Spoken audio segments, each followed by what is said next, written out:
দুর্ঘটনাটা বেশি ঘটে রেলের লাইনের কাজ না করার কারণে।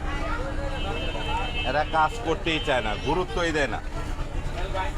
দেখেন এনে রেলটা পড়ছে, এই জায়গায় নাট নাই, এই দেখেন একটা, এই যে এটা নাই, এটা রশি দিয়ে বাইন্ধে রাখছে, এই যে দেখেন অবস্থা।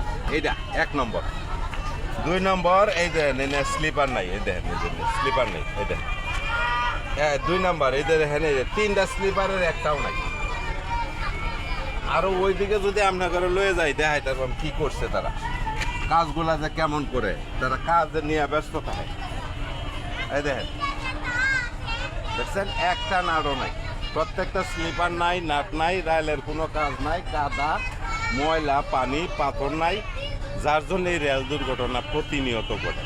এই দেখেন অবস্থা দেখছেন, দেখেন আমরা করে দেখাই।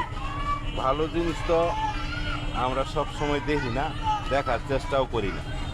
দেখছেন এখন যে পড়ছে যে দেখেন অবস্থা, স্লিপার আছে কিন্তু কাজ নাই, কাজ করে পাথর দেয় কিন্তু অতিরিক্ত কাদা মাটি এদিক দিয়ে না থাকার কারণে প্রতিনিয়ত দুর্ঘটনাটা ঘটে। আজকে যে বগিটা পড়ছে গফরগাঁও মেইন লাইনে, যে 1 নম্বর লাইনে যেটা পড়ছে, দেখেন অবস্থা। আমরা করে দেখাইলাম প্রত্যেকটা নাই, স্লিপার নাই, কোনোটার মধ্যে নাট নাই, কোনোটার মধ্যে কাঠ ভেঙে গেছে, এই অবস্থার মধ্যে চলছে। আমি অনেকগুলা ভিডিও বানাইছি রেল নিয়ে, যে এই কাজটা করে না, এই কাজটা ওরা করে না, এই কাজটা করে না, কিন্তু কোনো কাজে আসে নাই। কাজে আসে কখন, যখন দুর্ঘটনার শিকার হয় মানুষ, তখন দেওয়া জায়গায় একটু কাজে আসে। এই দেখেন পড়ছে, এই দেখেন এই যে নাট একটা নাই, এই যে নাটটা নাই, এই যে নাট নাই, এখানে অতিরিক্ত কাদা, এই যে দেখেন অতিরিক্ত কাদা, এখানে পানি জমেই থাকে, একবারে অতিরিক্ত পানি জমে থাকার কারণেই দুর্ঘটনাটা ঘটে। এই যে এটা হলো মেইন লাইনের কালেকশন, দেখছেন অবস্থা।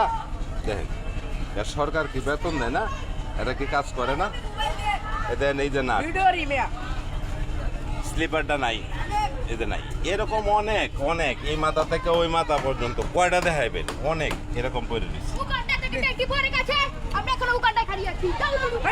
এই দেখেন পড়ছে, পড়ার যথেষ্ট কারণ আছে।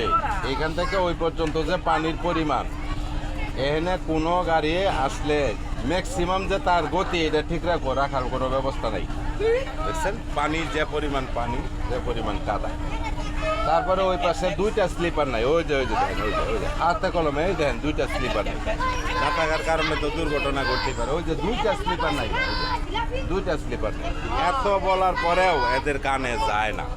আমি মনে হয় 100 ভিডিও বানাইছি রেল নিয়ে, কোনো প্রতিকার পাইছি না। ভিডিওতে ভিউ হয়েছে, কমেন্ট হয়েছে, শেয়ার হয়েছে, কিন্তু প্রতিকার হয়েছে না, সরকার পর্যন্ত পৌঁছাইছে না। ভালো থাকবেন, সুস্থ থাকবেন, আল্লাহ হাফেজ।